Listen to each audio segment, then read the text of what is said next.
we were able to secure the 60-54 victory. We returned a 21-point home loss into a 6-point road win. And everyone in Westwood, everyone did their job and competed, and that's how I remember this team. I have some coaches awards.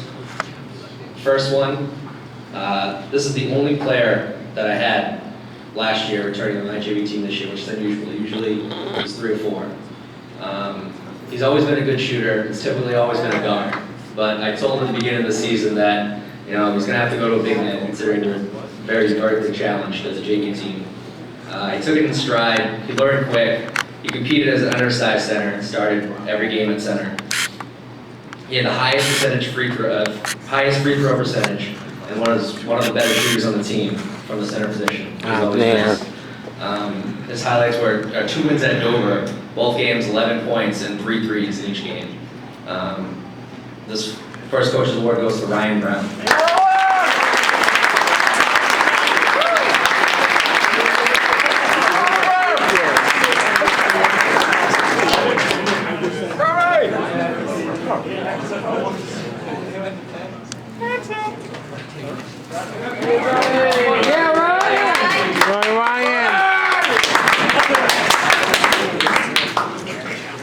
Second coach's award goes to someone that I don't think I look back in the book and he didn't start a game all year, but he was probably my 6th man all year long. The start of the year, I knew he was a shooter, and that's kind of what he was. But as the year went on, that changed. He turned into a complete player. He's taking the ball to the basket. He made good passes. Improved defensively. Also at times he would go in small, he would foul trouble. He would move down to the 4 position, go down low, be able to rebound, and hang down there too. And his highlight was in Ashland when we had 2 points, about 5-6 minutes into the first quarter. He came in and had 3 threes to get 9 of our 12 points in the first, and finished with 13 points in the first half. The second coach's award goes to Mike Sheen.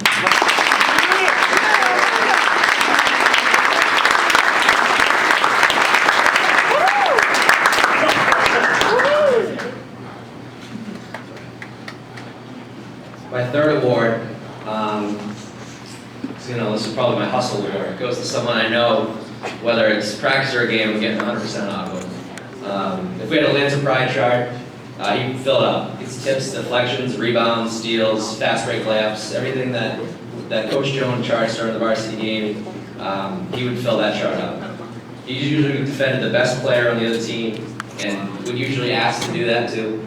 And whenever he was out of the game, as I walked back and forth down the bench, I looked at the bench once in a while, and I could always tell he was just staring at me, waiting for me to put it back in. He's probably the only person in the program that can compete with my beard. His third one was Ryan Zola.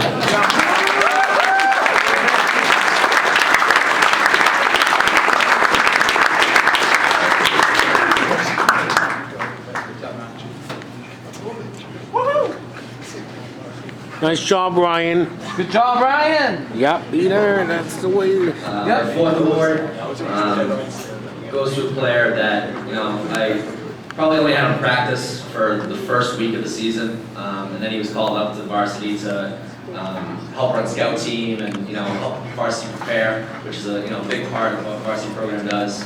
But I thought he still was part of my team. I still consider him as part of my team. Someone I didn't know what his voice sounded like, and he always, whether things were going good or things were going bad, he was always steady. Even when I told him to do something, he wouldn't say anything, he'd kind of just nod, and then he'd go do it, and listen to every word I said. He was our highest scoring player in the second half of the season, and he scored double digits in all of our last 4 games. His season high was 22 in the first half of the season in Medway, which led us to a victory, and he was the leading scorer at our Dover victory, which Coach Coffey talked about. We were down by 3 with 20 seconds left. Dover gets a technical foul, he gets fouled, he gets 4 foul shots, makes 3 of them to tie it, and we end up winning the game. This player is Brett Godwin.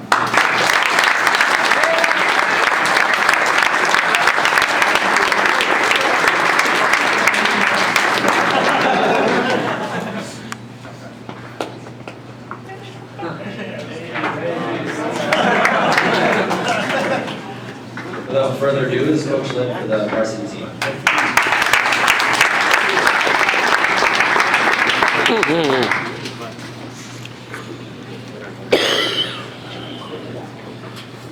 So when you make the sectional final, you get some good giveaways here. So that's going to be a process for these guys in a second. But few comments anyways about our season. I guess I won't stop by saying it was uneventful and boring, because that certainly wouldn't capture it.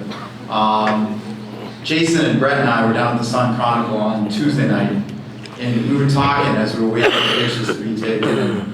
And I kind of said to them, man, like those first 3 games of the year that we had that were buzzer beaters, because everybody's so excited about our season, those seem like they're about 5 years ago.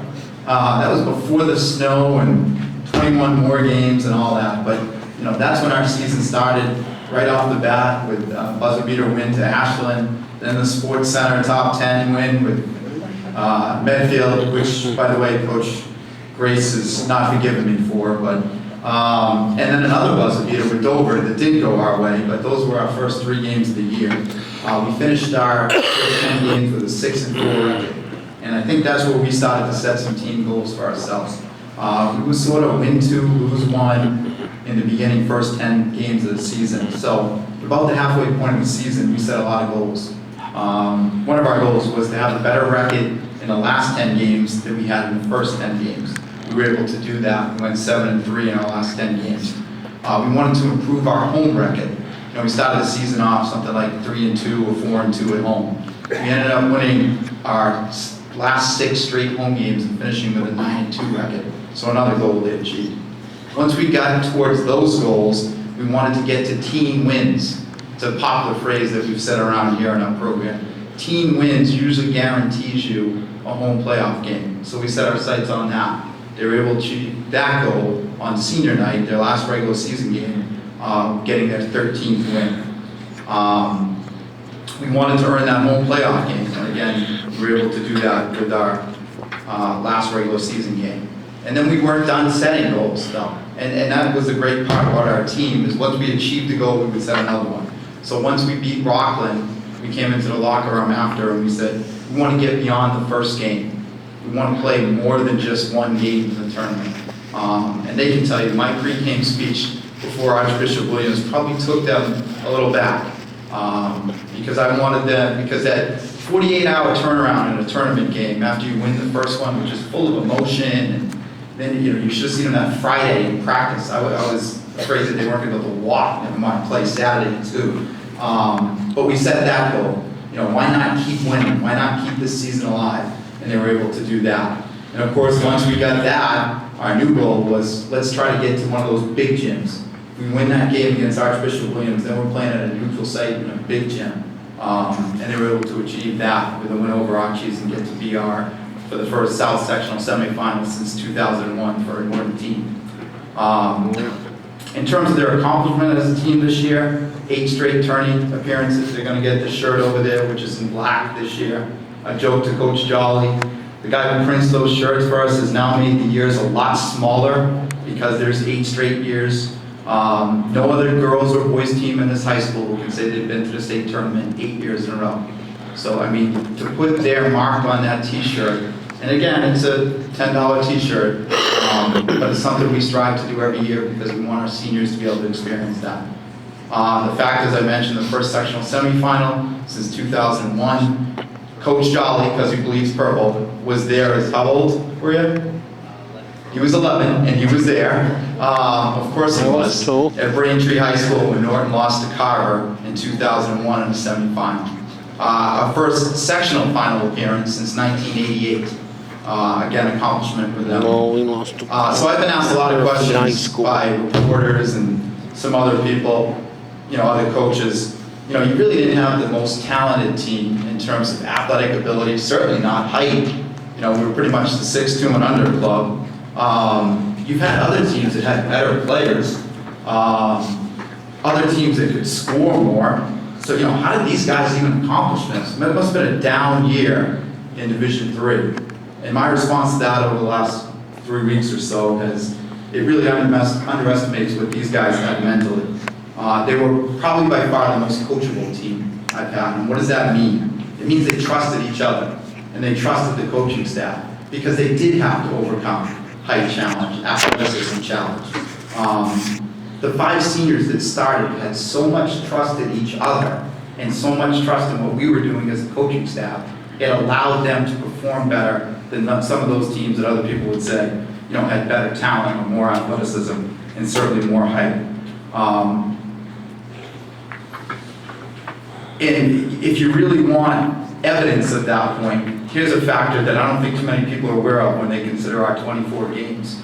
These guys played 24 games and never had a 2-game losing streak. I mean, there are teams that won state championships this past weekend, they can't say that. When they would lose a game, they would trust in each other, trust in the coaching staff, and try to fix what they believed they did wrong. And that's just a total credit to them. So, some of our accomplishments. We're going to call them up individually. The MIA, when you make the sectional final, gives out certificates. So we're going to call up the underclassmen first. They're going to get a t-shirt and their certificate, then we'll do the upperclassmen, and then we'll quickly get to our award winners. So, can I see those, Joe? Thanks. So can the underclassmen come up? And Sam Baker, Joe Collmore, Brett Galvin, Tyler Toriano, and that's it. Or did I forget somebody? And Matt Peterson, sorry.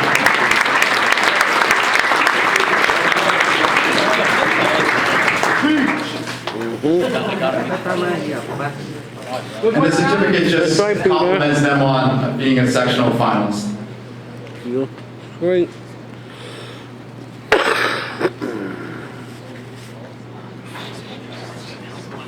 And then our seniors, Brett Murphy.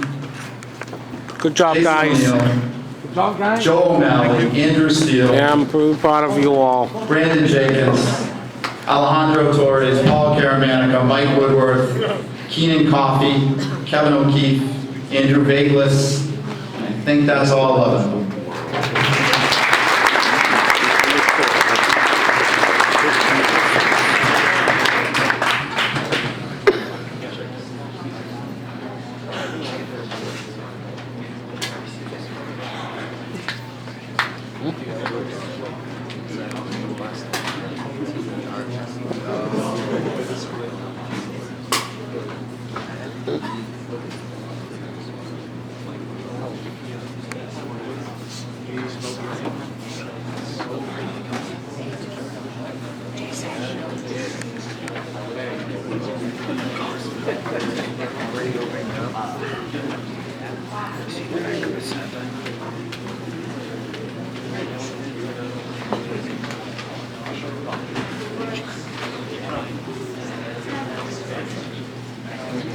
Good job, guys. Good job, guys. That's right, Peter.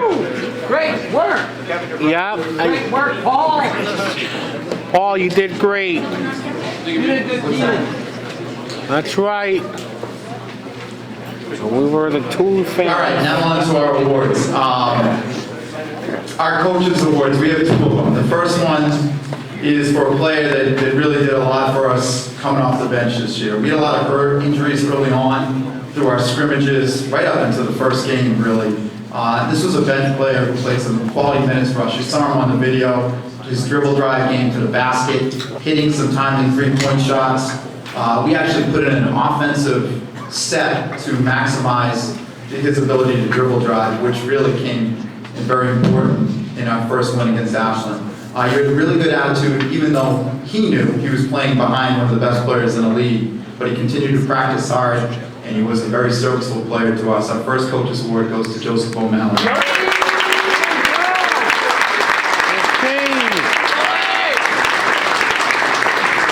Nice job, Joe O'Malley.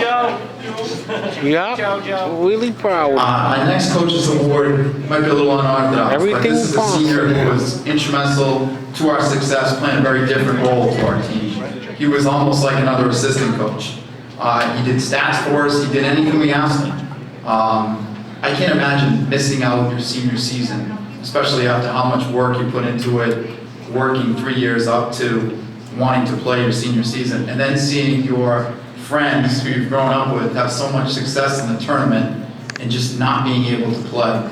But he had a great attitude about it. He was going to do whatever we needed for him to help us succeed.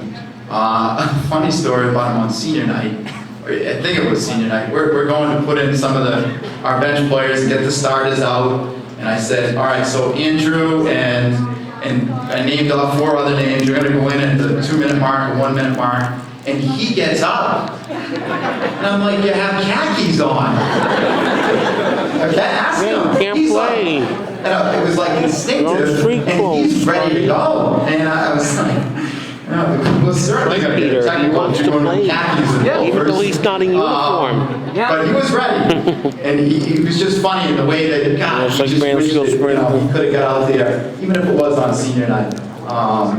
But he did a lot for us, and we appreciate him sticking with the program, even though he knew he couldn't play. He helped us in a lot of other ways. So, our next Coach's Award, Andrew Bayless.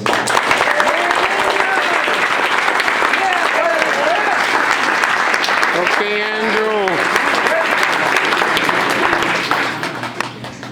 Our next award is the Lancer Pride Award winner that Joan talked about. We've done this all 14 years. I'm not original. We stole this from Rick Pitino, who sort of made this commonplace. Every college coach does this hustle stat. Louisville, where Pitino now coach, actually charts it on their Jumbotron, so you can watch tips and deflections and loose balls. You can 15,000 people looking up and see who has the most tips. So we chart that stuff every game we play, and we post it up for the next practice and the next day, and they all come down to see how they did on the hustle chart. And it is all that stuff. It's tips, it's loose balls, it's deflections, it's taking charges, it's getting steals, it's causing turnovers. They all have point values, and it sort of grades out their hustle and activity per game. And this is a pretty close contest. This person actually broke away early, had 5 or 6 wins because he had the most points on the hustle chart. And then Jason O'Neill, Brandon Jenkins, and some of our other players really got pretty close to him by the end of the year. But it really demonstrates that he's much more than just a shooter. He was a real good team defender, and he joined some pretty good athletes that have played for us. Names like Darren Doucette and Adam Doucette and Mike Nevado and Matt Dudley, who were just great all-around athletes in multiple sports in the school. He adds his name to that list. Our Lancer Pride winner this year is Brett Murphy.